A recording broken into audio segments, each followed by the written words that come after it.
Hello friends, இன்றைக்கி நம்ம சேனலில் என்ன பார்க்க போகிறோன்னா, ஒரு அதிரடியான சோதிட தாள்களையும் ஒரு இம்பார்ட்டண்டான ஆன்மீக தாள்களையும் தான் இந்த வீடியோவில் நாம் சிம்மம் ராசிக்காரங்களுக்கு பார்க்க போகிறோம்.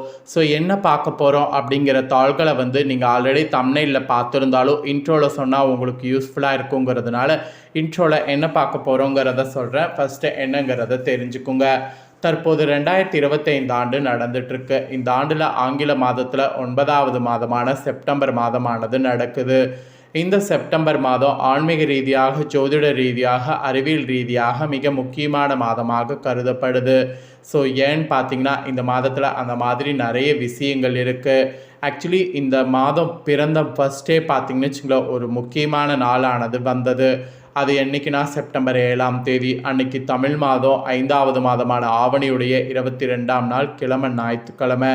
அன்றைக்கி நிறைஞ்ச ஆவணி பௌர்ணமி. அன்னைக்கு என்ன முக்கியமான நாளுன்னா, இந்த ஆண்டுடைய இறுதி சந்திர கிரகணமானது நடந்தது. இந்த கிரகணம் நடந்த இந்த மாதத்தில் சூத காலமே இன்னும் முடியாத டைமில் இப்போ அடுத்த கிரகணமானது நடக்க இருக்குது. அது என்றைக்குன்னா செப்டம்பர் 21ஆம் தேதி, அதுவும் ஞாயிற்றுக்கிழமை. ஆனால் தமிழ் மாதம் 6வது மாதமான புரட்டாசியுடைய 5ஆம் நாள். கரெக்டாக அன்றைக்கி பார்த்திங்கன்னு வச்சுக்கோங்களேன், மகாலயபட்ச அமாவாசை. நிறைஞ்ச அமாவாசையில் இந்த ஆண்டுடைய இறுதி சூரிய கிரகணமானது நடக்குது. இந்த கிரகணம் நடக்கிறதுனால ஒவ்வொரு ராசிக்காரங்களுக்கும் கிரகணத்தினுடைய பலன்களானது குறிப்பிடப்படுது. அப்படி குறிப்பிடப்படக்கூடிய பலன்கள் ஒவ்வொரு ராசிக்காரங்களுக்கும் ஷேர் பண்ணிகிட்ருக்கேன். அதில் இன்றைக்கி இந்த வீடியோவில் சிம்மம் ராசிக்காரங்களுக்கு ஷேர் பண்ண போகிறேன். சிம்மம் ராசிக்காரங்க உங்கள் நட்சத்திரத்துக்கு ஏற்ப கிரகண பலன் என்னங்கிறத தெரிஞ்சு அதற்கேற்ப நடந்து பயன் பெறுங்க. ஸோ கிரகண பலனை நீங்கள் பார்த்து பலனடைகிறதுக்கு முன்னாடி ஃபஸ்ட்டு உங்களுக்கு பார்த்திங்கன்னு வச்சுக்கோங்களேன், சூரிய கிரகணம் என்னைக்கு நடைபெறுது, அந்த நாள் அன்னைக்கு கிரகணம் இந்தியாவில் தெரியுமா தெரியாதா அப்படிங்கிறதெல்லாம் ஷேர் பண்ணுறேன். ஏன்னா கிரகணம் நடக்கிறது ஒரு ஆபத்தான சைனாக பார்க்கப்படுது. ஸோ சந்திர கிரகணத்துடைய சோத காலமே முடியாத டைமில் சூரிய கிரகணமும் ஏற்படுறதுனால ரொம்ப ஜாக்கிரதையாக இருக்க வேண்டியது அவசியம். இப்போ 2025 ஆண்டில் நடக்கக்கூடிய இந்த சூரிய கிரகணம் நூற்றாண்டின் நீண்ட கிரகணம் என்று அழைக்கப்படுது. இந்த நீண்ட கிரகணத்தின் போது இதை மட்டும் செய்திடாதீங்க என்பது ஒரு எச்சரிக்கையாக சில விஷயங்கள் குறிப்பிடப்பட்டிருக்கு. ஸோ அதை தான் என்னங்கிறத உங்கள் ராசிக்கு சொல்ல போகிறேன். ஸோ என்னங்கிறத தெளிவாக இந்த வீடியோவில் சிம்ம ராசிக்காரங்க தெரிஞ்சு அதற்கேற்ப நடந்து பயன் பெறுங்க. 123 ஆண்டுகளுக்கு ஒரு முறை நடைபெறக்கூடிய அபூர்வமான சூரிய கிரகணம் இந்த ஆண்டு செப்டம்பர் 21ஆம் தேதி நடைபெற இருக்கு. இந்த கிரகணத்தின் போது என்ன விஷயங்கள் செய்ய வேண்டும், எவற்றையெல்லாம் தவிர்க்க வேண்டும் என சில கட்டுப்பாடுகள் கூறப்படுது. இந்த நாளில் சில விஷயங்கள் தவிர்த்து ஆன்மீக விஷயங்கள் அதிக கவனம் செலுத்தினால் அதிசயமான சில பலன்களை பெற முடியும் என்று கூறப்படுது. அதெல்லாம் என்னங்கிறத தான் இந்த வீடியோவில் சொல்ல போகிறேன். கிரகணங்கிறது ஒரு வருடத்திற்கு 5 அல்லது 6 முறை நிகழக்கூடிய ஒரு வானிய நிகழ்வாகும். ஸோ சூரிய கிரகணம், சந்திர கிரகணம் இவை இரண்டுமே மாறி மாறி ஒரு குறிப்பிட்ட கால இடைவெளியில் நிகழ்வது உண்டு. ஆனால் ஆன்மீக ரீதியாக கிரகணத்திற்கு மிகவும் முக்கியத்துவம் இருக்குது. கிரகண நேரத்தில் சில காரியங்கள் செய்யக்கூடாது என்ற கட்டுப்பாடுகள் இருந்தாலும், இந்த நேரத்தில் என்ன நினைத்து வேண்டுதல் வைத்தாலும் மந்திர ஜபம் செய்தாலும் அது லட்சம் மடங்கு பலனை தரக்கூடியும் என்று சொல்லப்படுது. இந்த ஆண்டு செப்டம்பர் 21ஆம் தேதி ஞாயிற்றுக்கிழமை அன்னைக்கு ஒரு அபூர்வ சூரிய கிரகணம் நிகழ இருக்கு.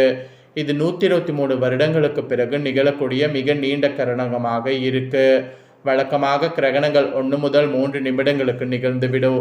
ஆனால் இந்த சூரிய கிரகணம் சுமார் 6 நிமிடம் 23 வினாடிகள் வரை நீடிக்கும் என விஞ்ஞானிகள் தெரிவிக்கிறாங்க. 21வது நூற்றாண்டின் மிக நீளமான கிரகணம் இதுதானா? இந்த கிரகணம் தெற்கு ஐரோப்பா மற்றும் வடக்கு ஆப்பிரிக்காவின் சில பகுதிகளில் தெரியும். இந்த கிரகணம் மெரோக்கா, அல்ஜீரியா, இந்தோனேஷியா, லிபியா, எகிப்து, சூடான், சவுதி அரேபியா, ஏமன் மற்றும் சொமாலியா போன்ற நாடுகளில் தெரியும். தெற்கு ஐரோப்பா மற்றும் வடக்கு ஆப்பிரிக்காவின் சில பகுதிகளிலையும் இந்த கிரகணம் தெரியும். ஆக்சுவலி 6 நிமிடங்கள் 23 வினாடிகள் நிகழக்கூடிய இந்த சூரிய கிரகணம் இந்திய நேரப்படி இரவு 11 மணி முதல் செப்டம்பர் 22ஆம் தேதி 3:23 மணிக்குள் முடிவு இருக்கு. இதற்கு முன் 1991வது ஆண்டில் இது போன்ற நீண்ட சூரிய கிரகணம் நிகழ்ந்தது. இதற்கு பிறகு மீண்டும் 2114வது ஆண்டு தான் இப்படி ஒரு கிரகணம் நிகழும். ஸோ இந்தியாவில் இந்த கிரகணம் இரவு நேரத்தில் நடக்கிறதுனால இந்தியாவில் பார்க்கறது முடியாது. ஆனால் கிரகணத்தின் போது செய்ய வேண்டியதும் செய்யக்கூடாத சில விஷயங்களும் இருக்குது. அதை உங்கள் ராசிக்கு சொல்கிறேன். அதை இந்த வீடியோவில் தெரிந்து கொள்ளுங்கள். ஃபஸ்ட்டு கிரகணத்தின் போது செய்ய வேண்டியது என்னென்னா தியானம் மற்றும் மந்திரங்கள் ஜெபிக்கிறது. ஏன்னா கிரகண நேரத்தில் ஆன்மீக சக்தி அதிகரிக்கும். எனவே தியானம் செய்வது, மந்திரங்கள் ஜெபிப்பது நல்லது. அப்புறம் 2வது, கிரகணத்தின் போது மௌனம் காக்கணும். கிரகணத்தின் போது மௌனம் காப்பது மன தெளிவை அதிகரிக்கும். அப்புறம் 3வது செய்ய வேண்டியது ஜபம் செய்கிறது. பிரார்த்தனை மற்றும் மந்திரங்களை திரும்ப சொல்லுதல் போன்ற செயல்களில் ஈடுபடுங்க. குறிப்பாக வீட்டில் விளக்கேற்றி இறைவனை வழிபாடு செய்யுங்க. அதெல்லாம் செய்கிறது ரொம்ப நல்லது. இதெல்லாம் செய்ய வேண்டிய விஷயங்கள் என்று குறிப்பிடப்பட்டிருக்கு. அப்புறம் நெக்ஸ்ட்டு செய்யக்கூடாதது என்னென்னங்கிறத சொல்கிறேன், அதை தெரிஞ்சுக்குங்க. சுபகாரியங்கள் செய்ய வேண்டாம். குறிப்பாக திருமணம், புதுமனை புகுவிழா போன்ற சுபகாரியங்கள் இந்த நேரத்தில் செய்யக்கூடாது. 2வது, தூங்க வேண்டாம். கிரகணத்தின் போது தூங்குவது ஆன்மீக ரீதியாக நல்லதல்ல என்று சொல்லப்படுது. அப்புறம் சிலைகளை தொட வேண்டாம். பல மரபுகளில் சிலைகள் மூடப்பட்டிருக்கோ, கோவில்களும் கிரகணத்தின் போது மூடப்பட்டிருக்கோ, அந்த சமயத்தில் கோவிலுக்கு வெளியில் இருக்கக்கூடிய சிலைகளையோ அல்லது வீட்டில் இருக்கக்கூடிய சுவாமி சிலைகளையோ தொடுவதை தவிர்க்க வேண்டும் என அறிவுறுத்தப்படுது. அப்புறம் சாப்பிடக்கூடாது. கிரகண நேரத்தில் வெளியில் செல்வதையும் சாப்பிடுவதையும் தவிர்க்க வேண்டும். இந்த 2025 ஆண்டு செப்டம்பர் 21 அபூர்வ சூரிய கிரகணம் நிகழ இருப்பதாக சமூக வலைத்தளங்களில் உலகம் முழுவதும் தகவல்கள் பரவி வருது. இந்த அபூர்வ சூரிய கிரகணம் நிகழப்போவது கரெக்டாக எந்த மாதிரி நீங்கள் ஜாக்கிரதையாக இருக்கணுங்கிற ஆன்மீக தாள்களை தெரிஞ்சுக்கணுங்கிறதுனால தான் இவ்வளோ நேரம் கிரகண விஷயங்களை எல்லாம் ஷேர் பண்ணேன். ஸோ இப்போ உங்களோட ராசிக்கு பலன்களை சொல்ல போகிறேன். ஸோ உங்களோட ராசிக்கு கிரகணத்திலிருந்து என்ன மாதிரியான பலன்கள் கிடைக்கும் அப்படிங்கிறத தெரிஞ்சு அதற்கேற்ப நடந்து பயன்பெறுங்க. ஸோ கிரகண பலன்கள் என்னங்கிறத இப்போ பார்க்கலாமா வாங்க. சிம்ம ராசிக்காரங்க, மகம், பூரம், உத்திரம் 1ஆம் பாதத்தில் பிறந்தவங்களுக்கு நான் சொல்லக்கூடிய கணிப்பு கரெக்டாக இருக்கும்.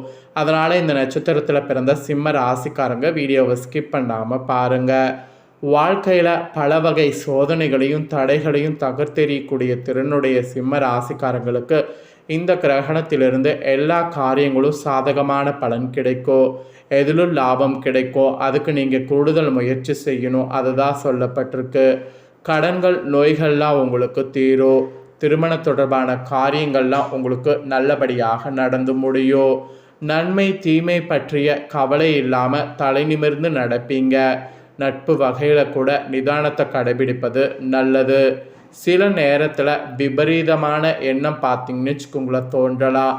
அதனால் அந்த எண்ணம் தோன்றாமல் இருக்க அதில் மட்டும் கவனம் தேவை.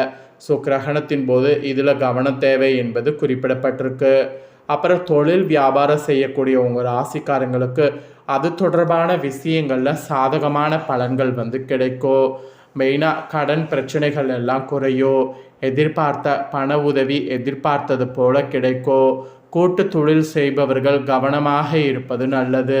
ஏன்னா கூட்டு தொழிலில் தான் நிறைய ஆபத்து வர வாய்ப்பு இருக்குது. அப்புறம் உத்தியோகத்தில் இருக்கக்கூடிய சிம்ம ராசிக்காரங்க மிகவும் கவனத்தோடு கிரகணத்திலிருந்து செயல்படுவது நல்லது. கணவன் மனைவிக்கிடையே கூட திடீர் கருத்து வேற்றுமை ஏற்பட்டு நீங்கும். மெயினாக குடும்ப உறுப்பினர்களால் வீண் அலைச்சல்கள் உண்டாகும். ஸோ மன வலிமை அதிகரிக்கும். உறவினர்கள் மத்தியில் மதிப்பு கூடும். ஸோ இதிலெல்லாம் கொஞ்சம் நீங்கள் ஹாப்பியாக இருக்கலாம்.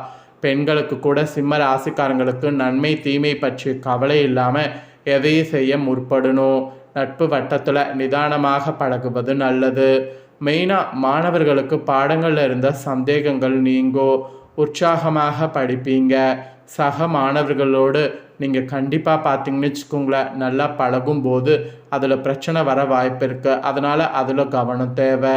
ஸோ இதெல்லாம் தான் உங்களுக்கு கிரகணத்திலிருந்து கிடைக்கக்கூடிய பலன்கள் என்பது குறிப்பிடப்பட்டிருக்கு. ஸோ இதற்கேற்ப கவனமாக இருங்க.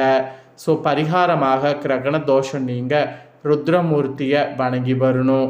இதனால் எதுலேயும் வெற்றியானது கிடைக்கும். செயல்களில் வேகம் உண்டாகும். அதனால் இந்த ஒரு பரிகாரத்தை மட்டும் சிம்ம ராசிக்காரங்க மறக்காமல் செய்திடுங்க. ஸோ இந்த தாள்களை நீங்கள் பார்த்தது போல் உங்கள் ஃப்ரெண்ட்ஸ் ஃபேமிலியில் இருக்கிறவங்க பார்த்து அவங்களும் பலனடையணும்னு நினச்சிங்கன்னா வீடியோ லைக் பண்ணி உங்கள் ஃப்ரெண்ட்ஸ் ஃபேமிலிக்கு ஷேர் பண்ணுங்கள். உங்கள் ஃப்ரெண்ட்ஸ் ஃபேமிலியில் இருக்கிறவங்களும் வீடியோ பார்க்கட்டும். அவங்களும் சிம்ம ராசிக்காரங்களாக இருந்தாங்கன்னா இந்த தாள்களை தெரிஞ்சு இதற்கேற்ப நடந்து பலன் பெறட்டும். இதே போல் புதிய அப்டேட்டான நிறைய வீடியோ நம்ம சேனலில் போடப்படும். அதையெல்லாமே உடனுக்குடனே தெரிந்து கொள்ள மறக்காமல் நம்ம சேனலை சப்ஸ்கிரைப் பண்ணுங்கள், கூட பெல் பண்ண ப்ரெஸ் பண்ணுங்கள். நெக்ஸ்ட்டு இதே போல் சுவாரஸ்யமாக வேறொரு புதிய அப்டேட்டான தாள்களோடு மீண்டும் இன்னொரு புதிய வீடியோவில் வந்து உங்களை சந்திக்கிறேன். நன்றி.